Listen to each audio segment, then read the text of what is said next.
సాహిత్య అభిమానులందరికీ నమస్సుమాంజలి. ఈరోజు సరికొత్త టాపిక్ అయినటువంటి తెలుగు విమర్శ, విమర్శలోని రకాలు, విమర్శలోని భేదాలు మొదలైన వాటిని గురించి తెలుసుకుందాం. విమర్శనము లేదా విమర్శ. విమర్శ అనే పదం ఏ విధంగా ఏర్పడిందంటే మృష్ అనే ధాతువునకు వి అనే ఉపసర్గ పరమైనప్పుడు విమర్శ అనే రూపం ఏర్పడింది. దీనికి అర్థం చూస్తే పరామర్శ అని, విచారణ అని అర్థములు ఉన్నాయి. ఇవన్నీ మనకు చాలా వరకు తెలిసిపోతాయి, చాలా ఈజీ కూడా. అదే ఈ విమర్శ గురించి చాలామంది నిర్వచనాలు చాలా రకాలుగా ఇచ్చారు. సో ఇటువంటి నిర్వచనాల నుంచి మనకు ప్రశ్న అడిగే అవకాశం ఉంటుంది. కాబట్టి అటువంటి నిర్వచనాలు ఇప్పుడు చూద్దాం. నిర్వచనాలు. మొట్టమొదటిగా మనకు సంస్కృతంలో భట్టగోపాలుడు అనే కవి ఇచ్చినటువంటి నిర్వచనం ఏంటంటే కౌతి శబ్దాయతి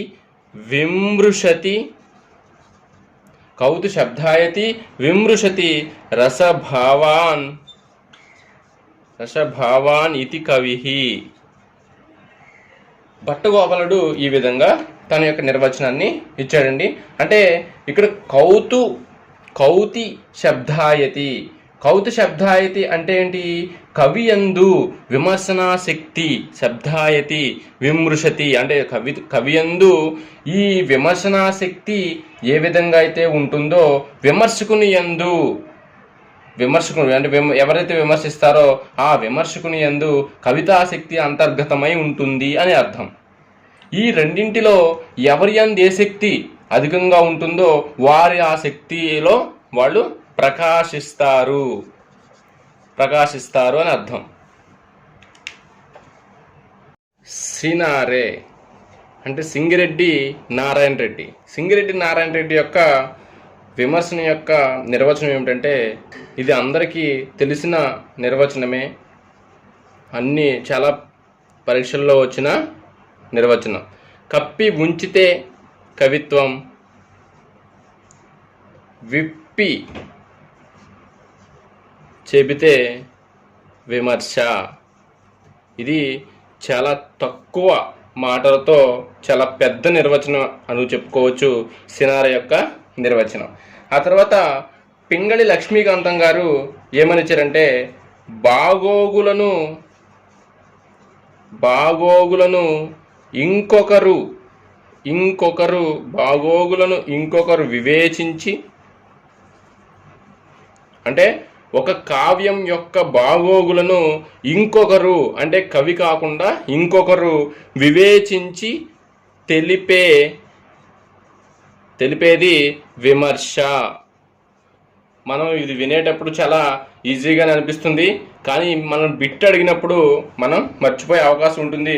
గుర్తుపెట్టుకోండి, బాగోగులు చూసేది పింగళి లక్ష్మీకాంతం. గుర్తుపెట్టుకోండి, పింగళి లక్ష్మీకాంతం అంటే అంటే ఒక కవి రచించినటువంటి రచనను దాని యొక్క బాగోగులను అంటే గుణాలు లేకపోతే దోషాలు ఇవన్నిటిని కూడా ఇంకొకరు వివేచించి తెలిపేటటువంటిది విమర్శ అని చెప్పి పింగళి లక్ష్మీకాంతం గారు తన సాహిత్య శిల్ప సమీక్షలో చెప్పారు. ఆ తర్వాత సాహిత్య దర్శనము అనే విమర్శలో కేవీఆర్ నరసింహం గారు చాలా పెద్ద నిర్వచనం ఇచ్చారు. అయితే ఇందులో చెప్పినటువంటి విషయం ఏమిటంటే ఔచిత్య అనౌచిత్యాలను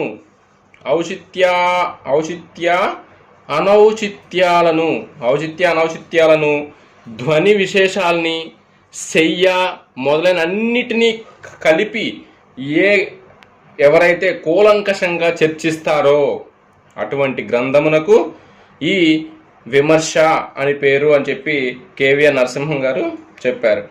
ఆ తర్వాత దివాకర్ల వెంకట అవధాని అనేటువంటి ఈ కవి సాహిత్య సోపానాలు మనకు విమర్శ లోకంలో అంటే ఆలంకారిక విమర్శలో ఈ పుస్తకం అనేది చాలా ప్రామాణికమైన పుస్తకం.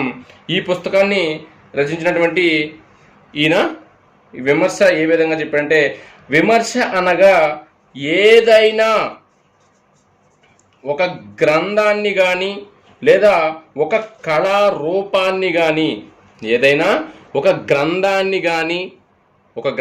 కానీ లేదా కళారూపాన్ని కానీ లెస్సగా పరిశీలించి దాన్ని మననము చేసి దాని యొక్క చర్చ బాగోగులను ప్రదర్శించేటువంటి కావ్యమే విమర్శ.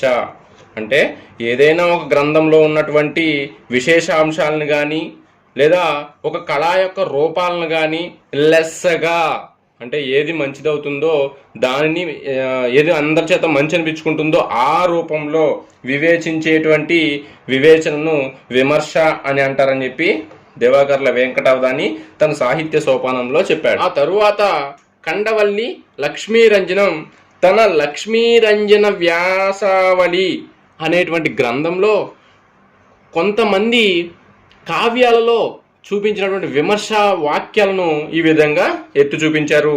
విమర్శ రూపిణి విద్య అని పరాదేవిని విమర్శతో పోల్చారు పూర్వులు. అలానే మనకు వేదాంతంలో విమర్శ అనేది ఏ విధంగా ఉందంటే ఆత్మానాత్మ వివేకము. అలానే మన వాంగ్మయం నందు ఏముందంటే కావ్యగత గుణదోష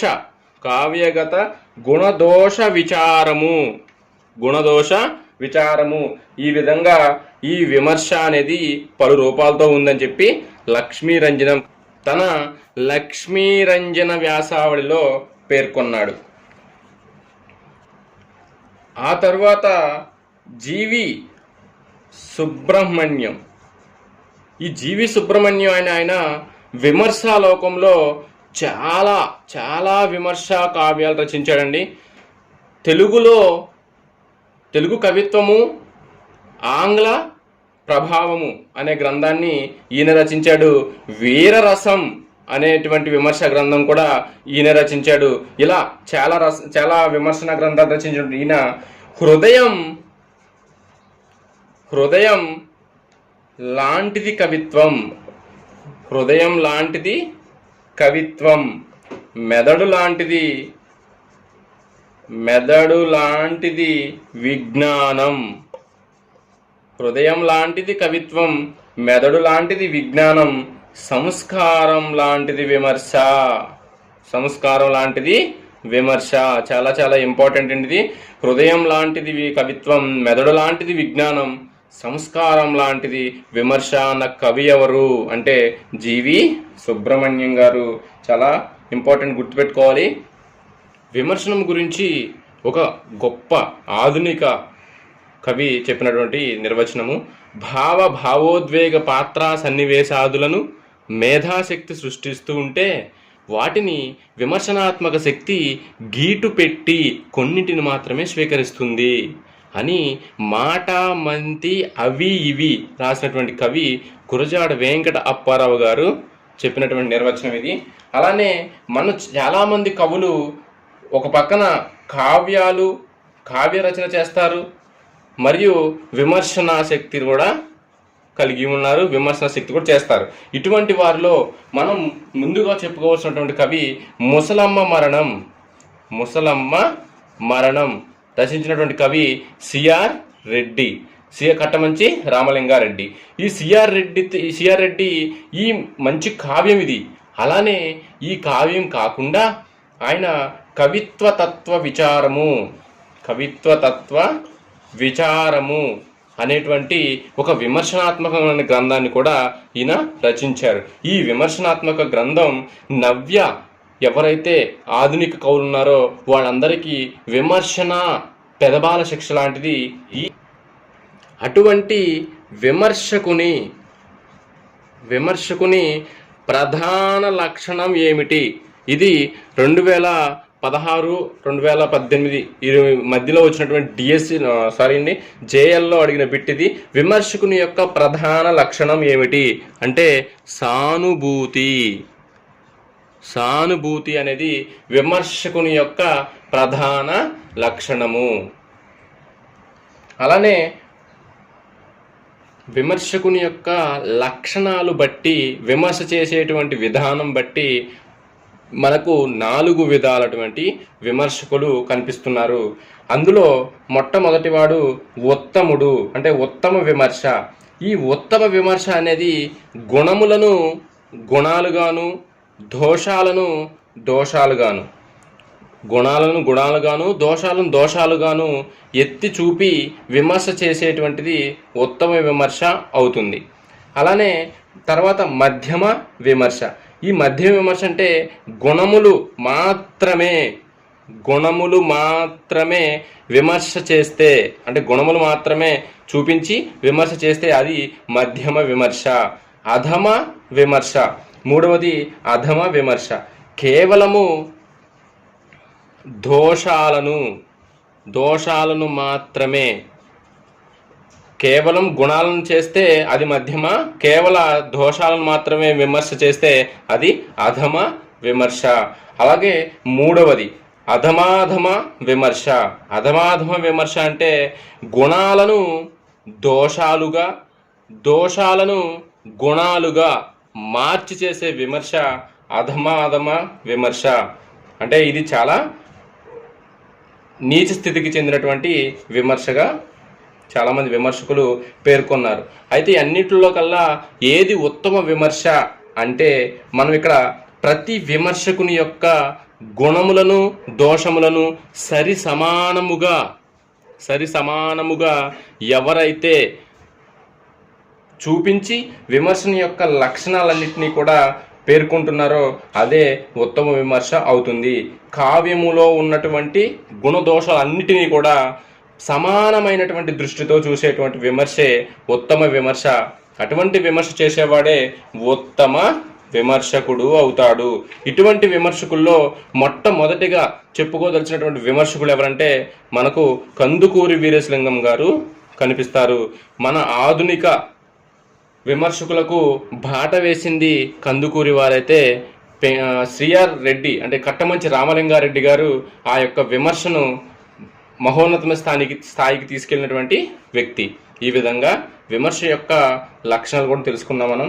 ఇప్పుడు విమర్శలో రకాలు తెలుసుకుందాం. అసలు ఈ విమర్శలో రకాలు, లేదంటే పద్ధతులు, లేదంటే భేదాలు, ఈ విమర్శ భేదాల్లో ఖచ్చితంగా ఒక బిట్ వస్తుంది. కాబట్టి జాగ్రత్తగా వింటారని ఆశిస్తున్నాను మిత్రులారా. తర్వాత విమర్శ భేదాలు, పద్ధతులు. మొట్టమొదటి విమర్శన లక్షణం చూస్తే లక్షణ విమర్శ. లక్షణ విమర్శ అంటే శాసన సభల పరిపాలనలో ఉండేటువంటి సూత్రాల గురించి, అలానే లక్షణ గ్రంథాల యొక్క రచనా విధానము గురించి చెప్పేటువంటి సూత్రాలు మొదలైనవి చెప్పేటువంటి విమర్శే లక్షణ విమర్శ. ఈ లక్షణ విమర్శ అనేదానికి ఉదాహరణ ఏమిటంటే మన సంస్కృత తెలుగు లక్షణ గ్రంథాలన్నీ కూడా ఈ లక్షణ విమర్శ కిందే వస్తాయి.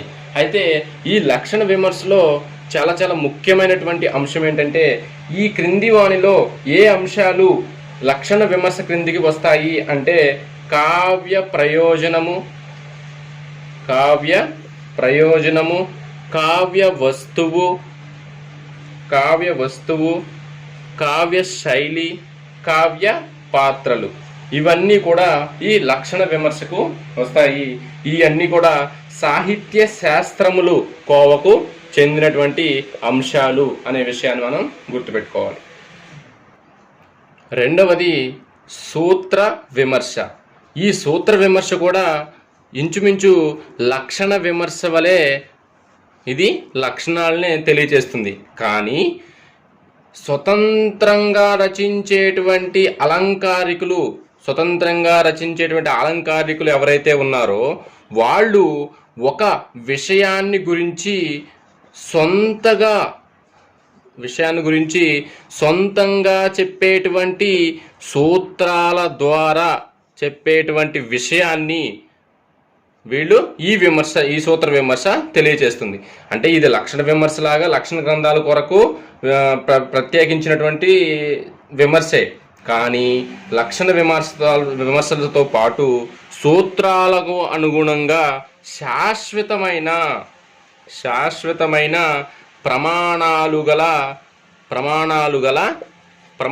గల ఈ సూత్రాలని నిర్దేశించేటువంటి విమర్శ ఈ సూత్ర విమర్శ. ఈ సూత్ర విమర్శ కిందకు మనకు ఏమొస్తాయంటే కావ్య అవతారికలు. ఇది చాలా చాలా ముఖ్యమైన బిట్ అండి, ఇది అందరూ గమనించాలి. ఆశ్వాసాంత గద్యలు మొదలైనవి కూడా మనకు ఈ సూత్ర విమర్శ కిందకు వస్తాయి. ఎగ్జాంపుల్ మనం తీసుకుంటే నన్నయ్య తన పీఠికలో రచించినటువంటి భారతం యొక్క ఏ విధంగా రాయబోతున్నాను అనే విషయాన్ని చెప్పాడు. ఇది ఈ క్రింది వానిలో ఏ విమర్శకు చెందుతుంది అంటే మనకు సూత్ర విమర్శ అనే విషయాన్ని మనం గుర్తుపెట్టుకోవాలి.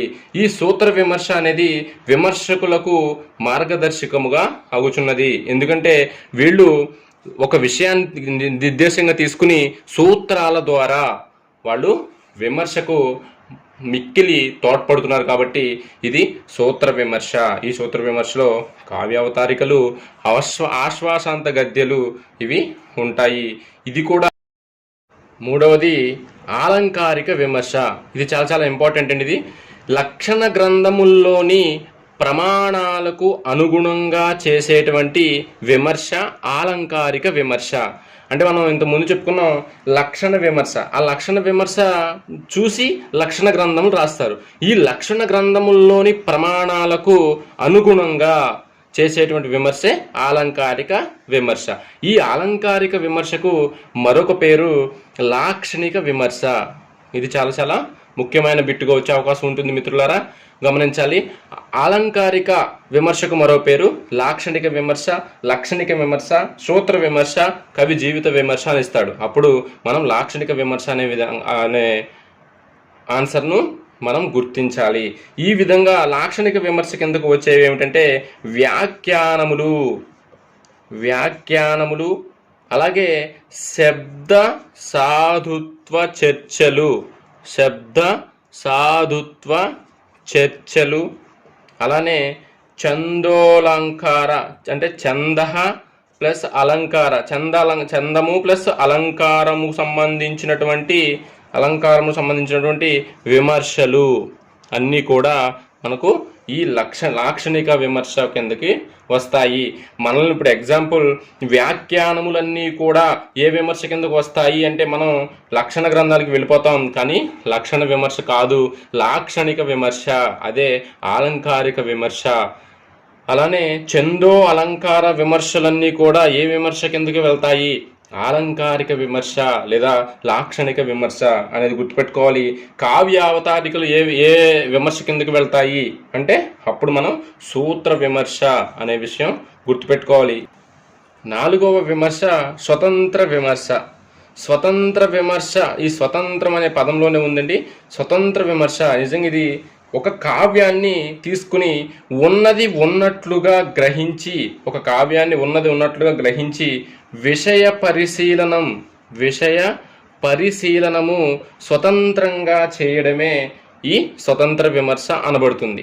ఈ స్వతంత్ర విమర్శ అనేది మనకు ఒక కవి కానీ లేదా ఒక విమర్శకుడు కానీ ఆ యొక్క కావ్యాన్ని గ్రహించి ఆ విషయంలో అసలు ఏముంది అనే విషయాన్ని తను స్వతంత్రంగా మాత్రమే చెబుతాడు. ఇటువంటి విమర్శలకు మనం సిఆర్ రెడ్డి గారిని తీసుకోవచ్చు. ఈ సిఆర్ రెడ్డి గారు పాశ్చాత్య అంటే ఆంగ్ల ప్రభావంతో అనేక విమర్శన గ్రంథాలే కానీ లేకపోతే అనేక క్రిటిసిజం బుక్స్ చదివి అన్నిటిని గుర్తుపెట్టుకుని ఈయన పింగళి సూరన్న గారి కవిత్వాన్ని ఉన్నది ఉన్నట్లుగా, అక్కడ దోషమున్న దోషాన్ని, అక్కడ గొప్ప ఉన్న గొప్పని ఉన్నది ఉన్నట్లుగా చేశాడు. కాబట్టి ఈ స్వతంత్ర విమర్శకు మనం సిఆర్ రెడ్డి గారిని మనం తీసుకోవచ్చు. సిఆర్ రెడ్డి గారి తర్వాత అదే ఈ స్వతంత్ర విమర్శ మనకు రెండు విధాలుగా ఉంది. ఆ స్వతంత్ర విమర్శ రకాలు ఏమిటంటే మొట్టమొదటిది అనువర్తిత విమర్శనము, అలానే వర్ణనాత్మక విమర్శనము. వర్ణనాత్మక విమర్శనము రెండు రకాలండి. వర్ణనాత్మక విమర్శనము, అలాగే అనువర్తిత విమర్శనం. అనువర్తిత విమర్శనము అంటే ఏం లేదండి, ఇక్కడ ఒక కావ్య శీలనం అంటే ఒక కావ్యం గురించి ఆత్మాశ్రయక ధోరణిలో జరిగితే అది అనువర్తిత విమర్శ అవుతుంది. అదే విషయ పరిశీలన ప్రధానముగా వస్తువాశ్రయంలో జరిగితే అది వర్ణనాత్మక విమర్శనము. ఇక్కడ చాలా ముఖ్యమైనటువంటి అంశంగా గుర్తించాలి. ఇది మనం అనువర్తిత విమర్శనము అంటే ఆత్మాశ్రయ ద్రోణంలో ఒక కావ్యాన్ని విమర్శిస్తే అది అనువర్తిత విమర్శనము. అదే విషయానుగుణంగా వస్తువాశ్రయంగా జరిగితే అది వర్ణనాత్మక విమర్శనము. ఈ విధంగా మనకు ఈ విమర్శనలు తెలుసుకోవచ్చు. అయితే ఇందులో ఇంకొక ముఖ్యమైనటువంటి అంశం ఏమిటంటే ఈ స్వతంత్ర విమర్శ అనేది ఆధునిక యుగంలో బాగా పేరు ప్రఖ్యాతులు పొందినటువంటి కావ్యానుశీలన పద్ధతికి ఒక మూల స్తంభం లాగా ఈ స్వతంత్ర విమర్శ అనేది ఉపయోగపడిందండి. కాబట్టి ఇక్కడ మనల్ని ప్రశ్న అడిగే అవకాశం ఉంటుంది. ఆధునిక యుగంలో ప్రసిద్ధమైనటువంటి కావ్యానుశీలన పద్ధతికి మార్గదర్శకం వహించినటువంటి విమర్శ స్వతంత్ర విమర్శ. ఆ తరువాత విమర్శ చూస్తే కవి జీవిత విమర్శ. ఈ కవి జీవిత విమర్శ అంటే ఏమి లేదండి, కవి యొక్క ఆత్మీయత అంటే కవి అతను ఏమి చెప్పుకున్నాడు, అతని యొక్క కులం ఏంటి, అతని గోత్రం ఏంటి, అతని పుట్టుపూర్వతలు ఏంటి, ఇవన్నిటి గురించి విమర్శ చేస్తే అది కవి ఆత్మీయత, కవి జీవిత విమర్శ అవుతుంది. ఈ కవి జీవిత విమర్శ అనేది కవి జీవితములకు కవి రచనకు సంబంధించినది మాత్రమే ఉంటుంది. అయితే ఇక్కడ ఈ కవి జీవిత విమర్శకు చారిత్రక విమర్శకు ఒక చిన్న అవినాభావ సంబంధం ఉన్నది. ఎందుకంటే ఈ కవి జీవిత విమర్శకు ఒక మూలముగా ఉండేది చారిత్రక విమర్శ. ఈ చారిత్రక విమర్శ అనేది ఈ కవి జీవిత విమర్శకు ఒక మూల స్తంభంగా అంటే ఒక ఆధారంగా ఈ చారిత్రక విమర్శ అనేది ఉంటుంది. అయితే ఈ చారిత్రక విమర్శ అంటే ఏమిటంటే కవి యొక్క కాల నిర్ణయ జన్మస్థల చర్చ మొదలైన గ్రంథముల యొక్క పూర్వము పరము. అంటే ఈ ఒక కవి తీసుకుంటే ఆ కవి ముందు ఏ కవులు ఉన్నారు, ఏ రచనలు ఉన్నాయి, అతను ముందు లేకపోతే రాజులు ఎవరు, మొదలైనటువంటి విషయాలన్నిటినీ కూడా తీసుకుని విమర్శ చేస్తే అది చారిత్రక విమర్శకు అవుతుంది.